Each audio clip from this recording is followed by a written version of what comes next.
സെമിനാരി പഠിക്കുമ്പോൾ ഈ കീബോർഡ് വായിക്കാൻ തുടങ്ങുന്ന സമയത്ത് ഞാൻ എന്നും ഈശോയോട് പറയായിരുന്നു, ഈശോയെ, എൻ്റെ വിരലുകൾ നിനക്കുള്ളതാണ്, എനിക്ക് നീ നൽകിയ സംഗീതം നിനക്കുള്ളതാണ്, എൻ്റെ ശബ്ദം നിനക്കുള്ളതാണ്.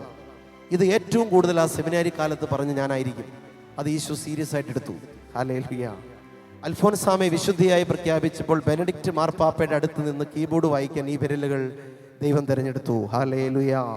മറിയം ത്രേസ്യാമ്മയെ വിശുദ്ധിയായി പ്രഖ്യാപിച്ചപ്പോൾ വത്തിക്കാനിൽ ഫ്രാൻസിസ് പാപ്പയുടെ അടുത്ത് നിന്ന് കൊയർ ലീഡ് ചെയ്യാൻ ദൈവം ഈ ഹൃദയം തിരഞ്ഞെടുത്തു. ഹല്ലേലൂയ. എന്ന് പറഞ്ഞാൽ നമ്മൾ പറയണത് കർത്താവ് സീരിയസ് ആയിട്ട് എടുക്കും. നിങ്ങൾ പറയണം, കർത്താവേ, ഞാൻ നിനക്കുള്ളതാണ്, എനിക്ക് എന്തുണ്ടോ നിന്റെയാണ് എന്ന് പറഞ്ഞ കളറ് മാറും.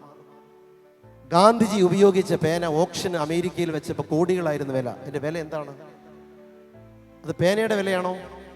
അല്ല, ഉപയോഗിച്ചവന്റെ വിലയാണ്. നിങ്ങളെ ആര് ഉപയോഗിക്കുന്നു എന്നത് പ്രധാനപ്പെട്ടതാണ്. അതുകൊണ്ടാണ് നിങ്ങൾ ഫ്രീ ആകണം. The truth will set you free. സത്യം നിങ്ങളെ സ്വതന്ത്രരാക്കും. ഹല്ലേലൂയ. ഒന്ന് ആഗ്രഹിക്കുക, എല്ലാവരും ആഗ്രഹിക്കുക, ഈശോയുടേതായി മാറാൻ ഒന്ന് ആഗ്രഹിച്ച നിങ്ങളുടെ ജീവിതം മാറും. ഇപ്പോഴുള്ള ചെറിയ സുഖങ്ങൾ ഒന്ന് വിട്ടാൽ മതി, ചില ഇഷ്ടങ്ങൾ മാറ്റി വെച്ചാൽ മതി. APJ അബ്ദുൽ കലാമിനോട് ഒരു പെൺകുട്ടി ചോദിച്ചു, കലാം എന്താണ് പെണ്ണ് കെട്ടാച്ചെന്ന് ചോദിച്ചു. കലാം എന്തുത്തരം പറഞ്ഞത്? ഇന്ത്യയുടെ വികസനത്തെക്കുറിച്ച് ചിന്തിച്ച് പെണ്ണ് കെട്ടാൻ മറന്നുപോയി. ആരാണ് പാപം ചെയ്യാതിരിക്കണമെന്നറിയോ? നന്മ ചെയ്യുന്നതിനിടയിൽ മറന്നു പോകുന്നതാണ്. നന്മ ചെയ്യാൻ ഒരുപാട് അവസരമുള്ള വ്യക്തി നന്മ ചെയ്തിരിക്കുമ്പോൾ പാപത്തെ പറ്റി മറന്നു പോകുന്നു. അതിന് എവിടെ അവസരം? ഹല്ലേലൂയ. നന്മ ചെയ്യാതിരിക്കുന്നതാണ് ഏറ്റവും വലിയ പാപം.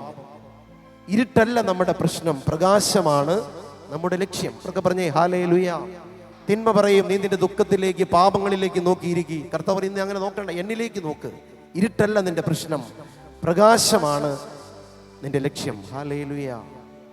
അതായത് നിങ്ങൾ നിങ്ങളുടെ പാപത്തിലേക്കോ ദുഃഖത്തിലേക്ക് നോക്കിയിരിക്കരുത്. അത് പറയണത് ആരാ? അത് തിന്മയാണ് പറയുന്നത്.